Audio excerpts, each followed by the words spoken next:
What's going on, everyone? So, since the Lakers moved Rui Hachimura into the starting five, the Lakers offensively have been fantastic. Defensively, still a real question, still a real struggle. They are currently 8-2 with this starting unit.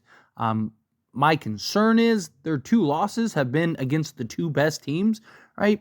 Pretty much all the other teams that they played against were all like, under 500 teams, bad teams, or like middle of the pack teams, which we're about to see as we move into this grueling March.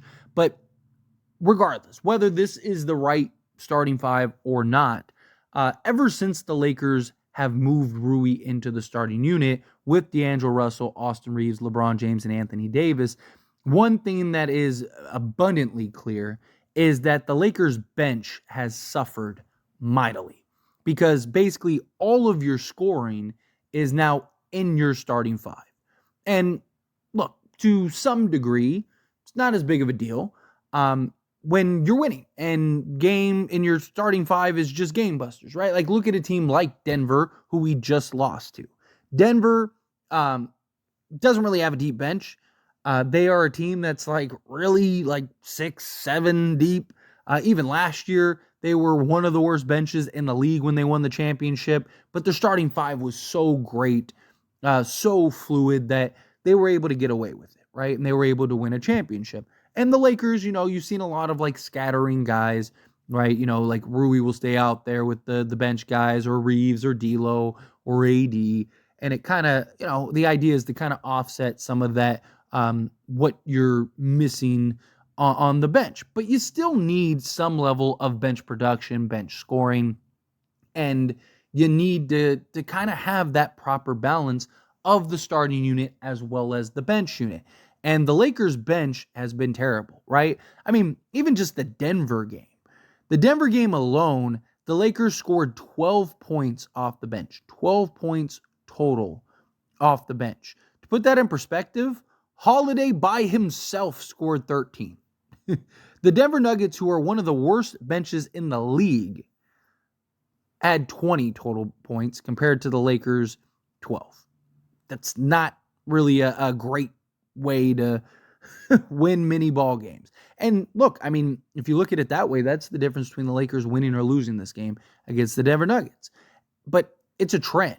The Lakers bench this season, which originally was thought to be their strength, how deep this Lakers roster is, how well balanced this team could be. And unfortunately, it just hasn't worked out like that. So looking at the Lakers bench, right? The Lakers are 23rd in bench scoring. 23rd, to let you know like where the Lakers are as far as the scale goes. So Denver is actually 24th. They're literally right behind the Lakers. Lakers have 1,900 total bench points. The Nuggets have 18. But to put it in perspective, the four teams behind the Lakers are the Nuggets, the Knicks, the Hornets, and the Sixers. The difference is the Lakers don't have the wins behind them, as well as the balanced starting five to kind of offset the bench scoring struggles. So in 62 games, as I mentioned, they've scored 1,900 points, 1,901 to be exact, 81.2 minutes per game. Points per game is 30.7, rebounds per game 14.2, assists per game 7.1, steals per game 2.4, blocks per game 1.5, and then they're 47.4% from the field and 33.4% from three-point range. Now this is, again, for the season. They are a minus 68 on the year. Minus 68 is the Lakers bench on the year. Moving in Spencer Dinwiddie, it was like, okay, well, maybe he's a guy that could kind of help with that. Could kind of, right the ship a little bit. Problem is that, like, he's not getting an opportunity. Like, it is incredibly frustrating watching the way that you see Spencer Dinwiddie be utilized by the Lakers. Right? You got him to be point guard, combo guard, a guy that could score the basketball but also make plays for others. And we needed that desperately off the bench. And instead, we are using him as if he's Joe Harris. We might as well have signed Joe Harris if all we were going to do was have Spencer Dinwiddie stand in the corner idly waiting for a catch and shoot opportunity. It doesn't make any sense. And the Lakers are just in this position where it's like, how do you balance this starting unit, right? Because look, Lakers, yes, they have several guys out. None of those guys are helping with the scoring on the bench, right? Like Gabe Vincent, how many points is Gabe? Like even if Gabe Vincent gets back to being like Miami Gabe Vincent, it's only like 9 points a game, right? Like even if Christian Wood comes back, right? He wasn't like lighting it up for the Lakers this season. Again, a lot of that was just the role he was in and the utilization.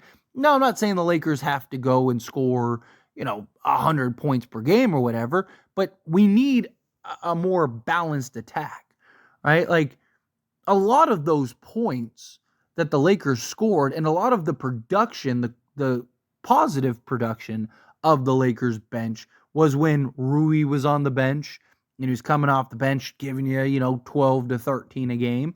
And there was a third of the season in which Austin Reeves came off the bench. And in those games, Austin Reeves came off the bench. He was averaging 15.5 points or 15.4 points. So that's where a good majority of the Lakers' points were coming from. And now those two guys are in the starting unit. Also, you got to remember, D'Lo had a little small stint off the bench in which he had some great games. So you start stacking the guys who are in the starting unit as your bench scoring.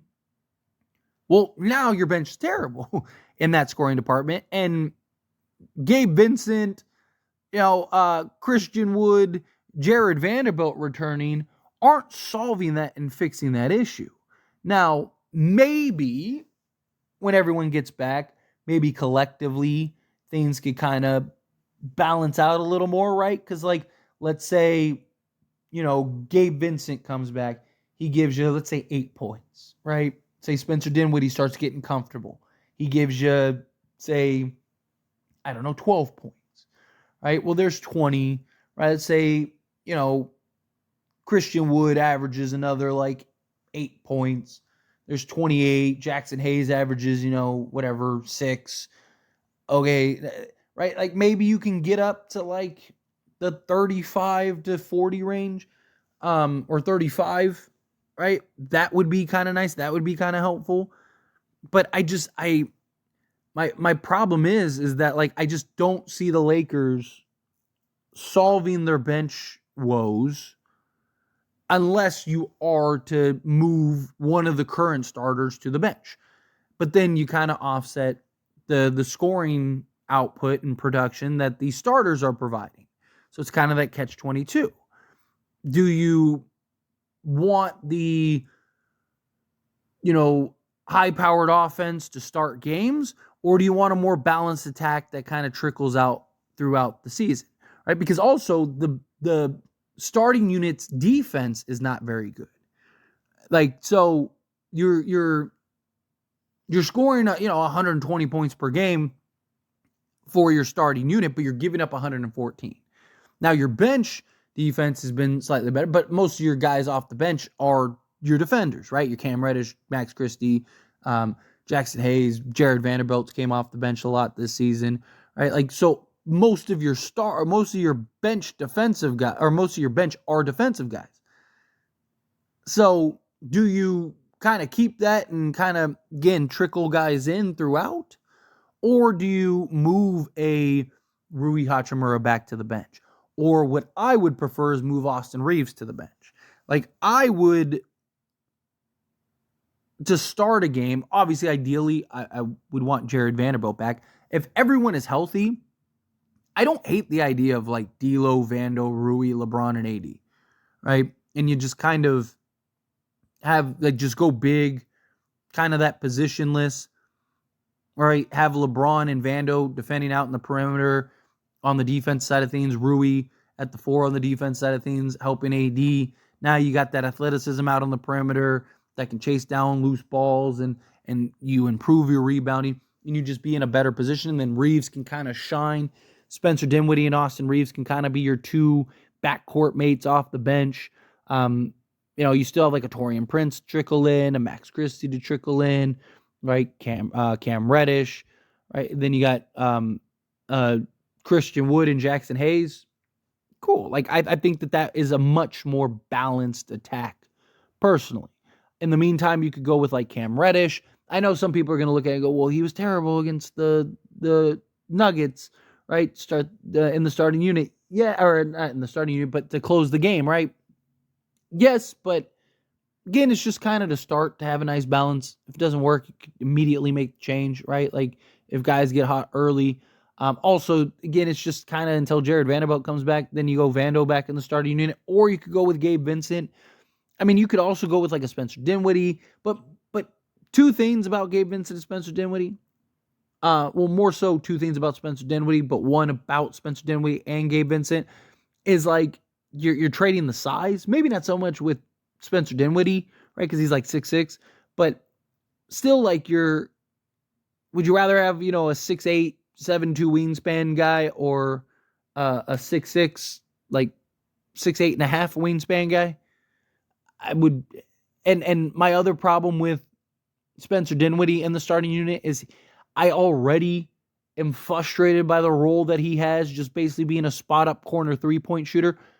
I don't see that changing. If anything, it'll be more likely and prevalent that that'll be the case in the starting unit, where I just think off the bench, having Spencer Dinwiddie and Austin Reeves as like your backcourt, I mean, you can make an argument genuinely that would be the best backcourt, two-guard backcourt in the entire league off the bench.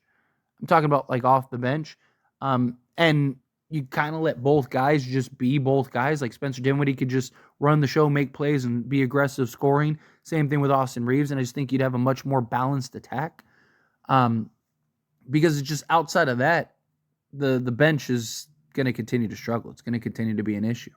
So outside of changing the starting unit, I don't know how to correct that, or you just kind of live with it and hope, it balances out. Once you get to the postseason, the bench isn't as significant, but you still don't want zero bench production, right? You still want, like, when LeBron gets some rest, like, the bench is able to hold its own.